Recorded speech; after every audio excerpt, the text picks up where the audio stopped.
Oi, gente, agora sim vamos aprofundar na nossa força gravitacional. Então, lembram, força gravitacional existe sempre que a gente tem dois corpos que tenham massa. Quaisquer dois corpos que tenham massa sempre estarão se atraindo através da força gravitacional, qualquer que seja a massa. O que acontece às vezes é que essa massa é extremamente pequena ou a distância é extremamente grande.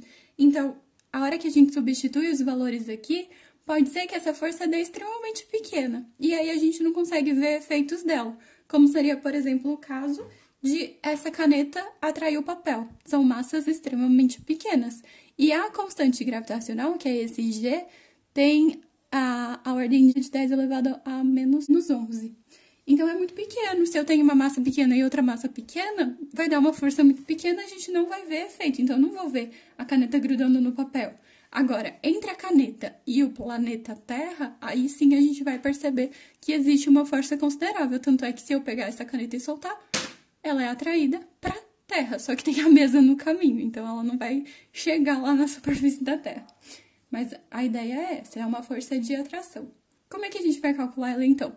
Pela constante universal da gravitação, que é esse G maiúsculo, multiplicado pela massa dos dois corpos que eu estou analisando, dividido pela distância entre eles. Lembrando que as massas têm que estar em quilo e a distância tem que estar em metro.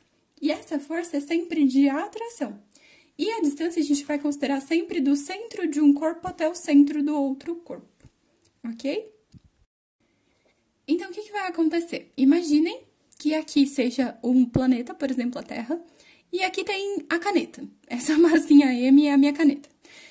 Quando ele está exatamente na superfície da Terra, a distância entre eles é o próprio raio da Terra. E essa força de atração gravitacional que age sobre a minha caneta é o que a gente tinha chamado antes de força-peso.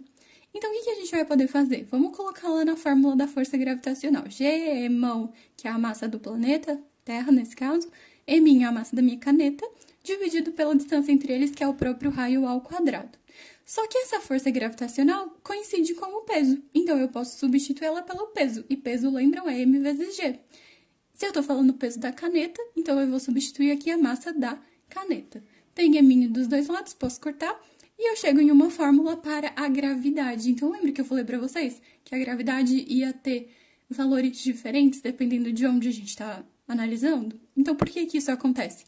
Porque a gravidade depende da constante, que é uma constante, então isso não vai mudar, mas depende da massa do planeta e depende do raio dele também, certo? Então, a Terra vai ter uma gravidade, Júpiter vai ter outra, Marte vai ter outra, a Lua, que não é um planeta, mas vale a mesma regra, vai ter outra. Então, as gravidades dependem desses dois fatores. E também depende se, por exemplo, a minha caneta não estivesse na superfície da Terra, estivesse orbitando, por exemplo, um satélite. Então, a distância entre ele e a superfície é considerável nessa situação. Então, quando eu vou calcular a força gravitacional, em vez de usar só o R na distância, eu tenho que somar com a distância entre ele e a superfície. Então, a distância no fundo vai ser R mais H, que eu fiz aqui do ladinho em amarelo. Então, mesmo o raciocínio do anterior, só que em vez de ser só R, vai ser R mais H. E aí, lá no final, a gente vai ter também R mais H. Por isso que eu falei pra vocês que, no fundo, a gravidade vai variar com a altura, com a altitude do lugar onde a gente está analisando. Mas se a gente está pensando só em coisas próximas à superfície, essa variação é muito pequena, a gente pode praticamente desconsiderar. Agora, se a gente pensar em satélites ou aviões, ou coisas que estão bem mais altas, aí esse Hzinho vai fazer diferença sim, e a gente vai ter que levar ele em consideração nas nossas contas. Ok? Então é isso.